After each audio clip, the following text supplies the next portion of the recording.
It's approaching midnight on Broadway in New York City, where theatergoers and actors are off to find the perfect meal. Double-cut lamb chops, 36-ounce New York strip, and jumbo lobsters. Perfect food for two-fisted actor Brian Dennehy. You have an incredible presence, sir. Oh, yeah. There was too much presence right now. He's hungry after the curtain and a tough night's work on stage in Death of a Salesman.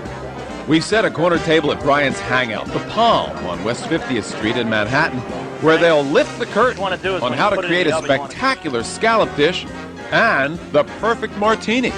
So, Brian, everybody wants to know, you just spent 3 gut-wrenching hours on stage and then you die. How do you shake it off so fast? Sign autographs and stuff. Well, I'm Irish. So how do you think I shake it off? Does it have anything to do with dinner and drinking? It has to do a little bit with imported substances from Scotland and a pretty good steak. Well, we're ready for that. Let's go. Is this your normal routine, like to do the work and then go out and have dinner like this? Unfortunately, it probably is. I try. It's the worst time in the world to eat, of course, at midnight or 12:30, but I don't like to eat before a show. Brian Dennehy is a bigger-than-life movie star who's played tough guys in films like First Blood and Presumed Innocent. On stage, his portrayal of Willie Loman in the classic Death of a Salesman has been hailed as the performance of a lifetime and earned him the coveted Tony Award. Well, Brian Dennehy, there's a champagne for you, white wine for me. Thank you for bringing us to the Palm. Thank you. Thank you for bringing me. Well, thanks for a wonderful performance tonight, really. Well, the Palm has been, I guess it's at best, I have to say it's been my favorite restaurant for 25 years. I started really going a lot in L.A., where my friend Gigi Del Maestro runs the place, and of course Wally Gansey and Bruce Bozzi are old friends of mine. Yeah. So, you know, you're not going to find a better steakhouse. And what do you like on the menu? Well, of course, they're famous for steaks and lobsters. Yeah. They have their own way of preparing lobster, which you know, where they broil it a little bit and they bake it a little bit. It's wonderful. You're having a large salad and I'm going to have a small salad, hopefully, and the stone steak, and then I'll be up all night with the onions. But what time do you get to sleep, by the way? I usually don't get to sleep much before 2 o'clock. 2 in the morning. Because it takes a while to wind down. Ryan started with the Gigi salad of shrimp, bacon, green beans, chopped tomato, and onion. And I ordered the shrimp bruno, which is prepared with a white wine, Dijon mustard, and garlic sauce. Some of the appetizers on the menu include clams oregano, linguine with clam sauce, and lobster salad. Happy to give you a shrimp bruno if you want to try one. Well, give me a taste. Yeah, sure. Have a shrimp bruno. Oh, I don't need the whole thing. Come on. You know why? Because I just grabbed a little lobster on the side. Now, Brian, you're a man just past 60, and you just hit literally the pinnacle of success in your life. And some would say, you know, late in life. What's been the significance of that for you? A big hit, late. Oh, my ambition in the business was always just to make a living. You know, I wanted to be an actor. I became an actor. I worked, thank God, for 30 years pretty regularly. And one of the things that kept me honest over the years was going to Chicago and working in the theater, which is what we did with this play a year ago in August. We got a tremendous amount of press, and we got all the Tony Awards, and a lot of good things have happened. But I got to tell you that the most interesting thing and the most rewarding thing about this experience is doing the part. Now, I read that you said you think it's really important to have passion in your life, and that you should find something you're passionate about and simply do it. I mean, is that the lesson here in Brian Dennehy's life, that passion has driven you to success and happiness, rather than crazy? Well, I'm not so sure. It doesn't necessarily give you success. Yeah. I mean, living a passionate life has its own rewards. I know a lot of people who live passionate lives who have never had what Americans would call success. One is not necessarily dependent on the other. If you lead a passionate life, that's by definition a successful life as far as I'm concerned. And there are people who have very successful lives who have no passion, conversely. So to me, the passion is more important. The enjoyment, the involvement in what you're doing, caring about what you're doing. My kids, I have 3 wonderful grown daughters. I have 2 new kids too. I have 3 wonderful grown daughters, and I didn't have much when they were growing up, although they did I made sure they got educations and so forth. But the one thing that I gave them, one thing I'm proudest of, is that they are passionate people. They're passionate about themselves and about what they do and who they are. I think that's the most important thing you can give your kids. And I was Brian's fortunate passion for because I acting saw- started with Shakespeare in junior high school. Directed the first thing I ever did, which was Macbeth, at this very, very tough Catholic boys' school.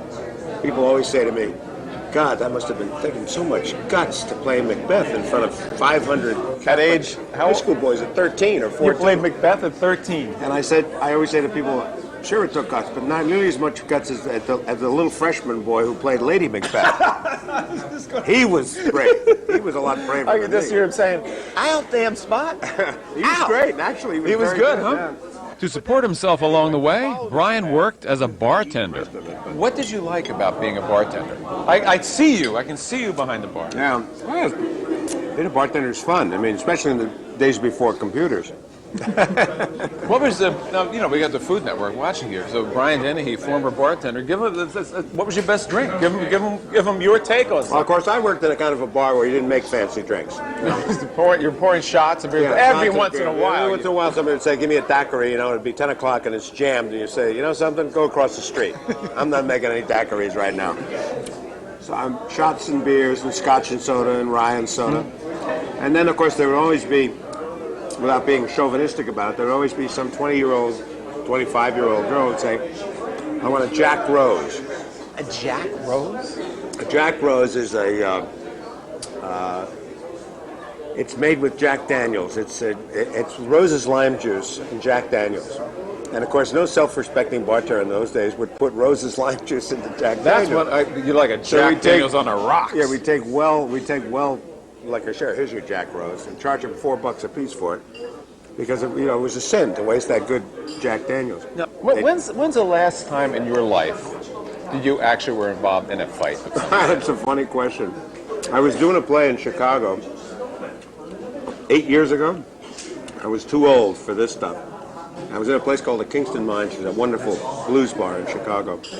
And I had been overserved, and which I know is hard to believe.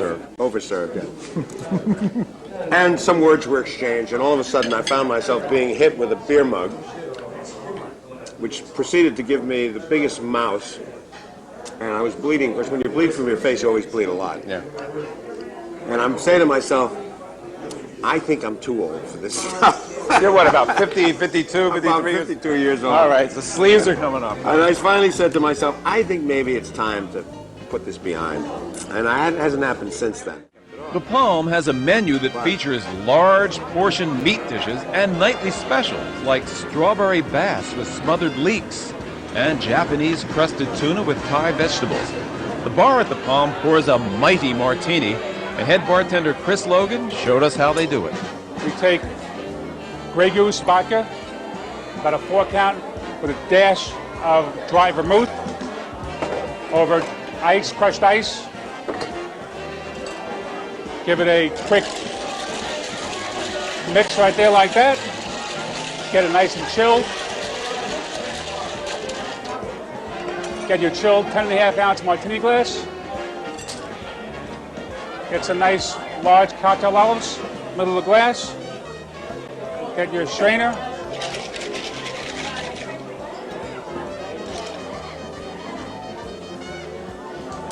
This is your classic Grey Goose martini up. And right over your shoulder, the Death of a Salesman caricature on the wall of the Palm. It's got to be a good feeling to have that there. Yeah, I mean, they got a caricature of me in the in Los Angeles that they took from a publicity photo, and they put me on this little sailboat, and I'm right next to Sammy Davis Jr. and a couple of other people. So it's fun. It's one of the things that the Palm does, the caricatures, and they work very hard at it. How's the steak look? Steak looks great. It's served over onions with peppers, and it's a New York steak. And This is a man-sized scallop. how about that for a scallop? That is a seat. It's probably a diver house. That's a Palm scallop right there, man. And what, you ordered these just at the last Yeah, I ordered second. half, and it's called a half and half. This is cottage fries with onion rings, and they are sinful. If you eat some of those, you'll have to work out for an extra hour tomorrow. But they are 12:20 really at great. night for me to eat an onion ring. Yeah, an onion ring, and but they are also famous for. Aren't they great? Yeah. And broccoli rabe with a lot of garlic. Very good. There's never such a thing as too much garlic, as far as I'm concerned. But of course, I live alone during the week, so it's. Well, how do your castmates feel about you? The hell with them. Do you ever get any pressure in your career? I mean, you're a big, what, 6'2", 6'3"? Yeah. Well over 250? Oh yeah. 250 and up. Did you ever get pressure in your career, as a lot of women get, to lose weight? You know, Well, people always suggested it, but I successfully resisted it. Why? I don't know, because there is no reason why. I mean, if I was smart, if I was a really career-oriented person, I would have lost 50 pounds or 60 pounds 10 years ago, 15 years ago, and kept it off. But I guess the rationale is, or my rationale is, this is who I am, you know. It's, and one of the things as an actor is that you've got to work with is who you are. And some people are really good at being a construct, you know, they construct themselves and then they become that person. Yeah. And they're wonderful at it, not me. Well, I've learned to accept myself, and this is who I am, and it's probably who I'm always going to be. You think we'll ever see another Rambo? Well, not with me. Unless it's Rambo on walkers. The rolling Rambo. Yeah, huh? Rambo, yeah. What's the quality? Stallone is getting up there, too, you know, so... What's the quality that Stallone has that has made him so successful in your view? There's a Well, guy you know, who went to my high school. The fascinating thing about Sly that I love, nobody ever gave Sylvester Stallone anything. Nobody ever did anything for Sylvester Stallone. No agent took him in tow, no manager, no movie producer, no director said this guy is... You know, as they did with a lot of other big stars, it was always usually somebody else. Sylvester Stallone made himself from the ground up. He wrote his own scripts. He wrote the part that he became a star in, Rocky. He created his own self. He created it right from the ground up. People have a tendency to forget that. You live on a farm way up in Connecticut, Yeah. and you specifically have said you didn't want to live near actors. Why? No, not actors. I just didn't want to live in a celebrity. You know, I mean, I asked, when I looked around in this part, which is northeastern Connecticut, I remember asking the real estate agent, are there any celebrities up here? And she said, oh, yes. She said, we have a few stars. I said, who? She said, well, Big Bird lives up here. The guy in the costume? Yeah, whatever. I said, perfect. And there's not an espresso machine within 50 miles of my farm. Because I don't want... There is a real terrific problem, it seems to me, or a tendency in this business for people who are celebrities or whatever to live their lives together. You know, they go to East Hampton, they live on the west side of Manhattan, or they live on the east side of Manhattan, or they live in Beverly Hills, or they live in Pacific Palisades, and they go to the same resorts. And I don't think that's any good for them, and I don't think it's any good for their kids. My kids' friends are, you know, their fathers are cops, or they're local lawyers, or they work at the fire department, or they're teachers or whatever, and that's what I want. And I want my kid to look at me and, well, this is my daddy's job. He does this. It's a job just like anybody else's job. I think it's real important to them. How was the steak? Terrific. The best. Let's go into the Palm kitchen and get the recipe for those amazing scallops. The Palm's executive chef, Lou Tripodi, starts by making sauce for the dish, which includes a brown veal sauce reduction, red grapes, butter, shallots, sugar, red wine, and fresh thyme. The sauce is then cooked until it's reduced by half. Which you can see here is nicely reduced to about half the other. Nice consistency. And it's to the nappe stage where you're just going to coat the back of the spoon. Lou cooks the jumbo scallops in a hot skillet for about a minute on each side, and then finishes them in the oven. What you want to do is when you put it in the oven, you want to cook it in a really nice hot oven. At home, probably about 400, 450 degrees. The cooked scallops are plated with the red wine grape sauce, vegetable slaw, and julienne fried leeks. Put it nicely on top of the plate. It's time for a big dessert. And Brian, this is new. This is. Spare me on this. This is a portion for one person. I'm going to sit here and watch you eat every bit of it. You're going to watch me like my head go to a point. All of a sudden, you're going to look like me. As I'm eating it. Butterscotch praline ice. Look at this. This is new. Oh, it's good. But how could one person eat this? You don't come to the Palm as if you were going to a spa. Would you like a little? Okay. This Yeah, I'll have it maybe. Just jump in the side there. Right. You know what I was wondering? And you've got, of course, the berries. I got the berries, which I probably won't eat. You got a they're couple. good for me. You got a big weekend coming up. A couple shows. Let's see. 12 minutes to 1 in the morning. Have a little dessert. Yeah. As full-blooded Irishmen, how are some of the ways you've celebrated St. Patrick's Day over the years? Well, you know, the funny thing is, for most Irishmen, St. Patrick's Day is amateur night. It's like New Year's Eve, you know. You try to stay avoid home. the Look crowds at, and- right. Although we have had some great parties. I remember in L.A. a couple of times when we would rent a motorhome and a driver For St. Patrick's Day? for St. Patrick's Day, and he would take us around to the various bars in the motorhome. And it was always a very grim moment for bar owners when they saw that motorhome pulling up and 20 guys pouring out of it. But I can't tell you how many times we wound up where somebody had to actually drive because the driver decided to join the party as well. It's amazing how many felonies we've committed on St. Patrick's Day over the years and gotten away with it. Do you throw a pretty good party yourself? Yeah, we've had a few good parties. What do you like in a party, and what don't you like in a party? Myself and my friend Michael Talbot, we used to have this years ago back in L.A. We had a house up in L.A. and we had a big apartment for a while. And we used to have these great parties. We would have theme parties. We had Apocalypse Now party, and we had a Christmas party in the middle of the summer. And the important thing, I always found that there's one important element to a party. I don't care what Abigail Landers says, and that is booze. There has to be a lot of booze, okay? And if there's a lot of booze and the right people are there, you can have a hell of a party. And we always had a great party. And what don't you you always like? know? You can always tell when you had a great party when the L.A. Sheriff's Department would show up and knock on the door at 1 o'clock, you know, and say, "Sorry guys, you're going to have to wrap this up. We're getting all kinds of At complaints." 1? That's early. Oh, yeah, but see, that's L.A. L.A. is an early town, you know. Making too much noise at 1. And what don't you like in a party, Brian? What are you drinking, by the way? It's the Sambuca. Now, do you know what they call this?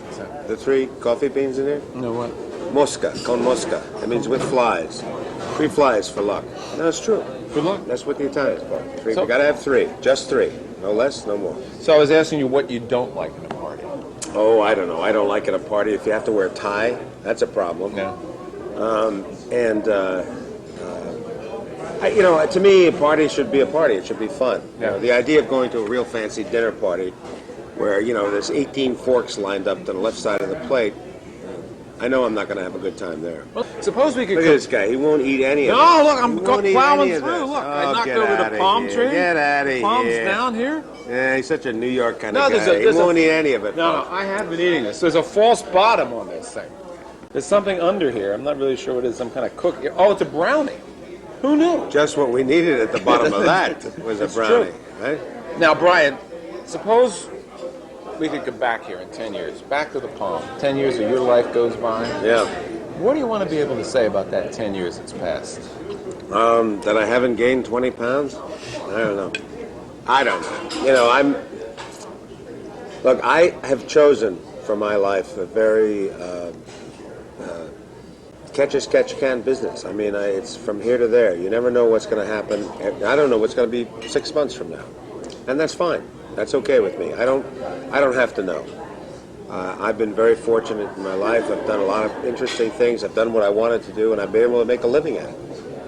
So for you to ask me what the hell I'm going to be doing a year from now, no What do idea. you want the quality of your life to have been? I want it to be the same way it is up to now, which is interesting and passionate and caring and, you know, reasonably happy.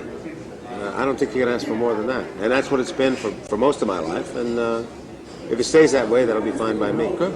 You know, I like to end all of our shows with a toast from my guests right to the Food Network viewers. Now, we only have, but you got a little champagne. I got a little Sambuca. We got a little Sambuca. I got my white wine. So, your final thought as a toast to the viewers? I don't know. I think the Italians have a great phrase for it, which is abbondanza. Abbondanza. And what does that mean? It means enough, too much. Enough is never enough. Go for it.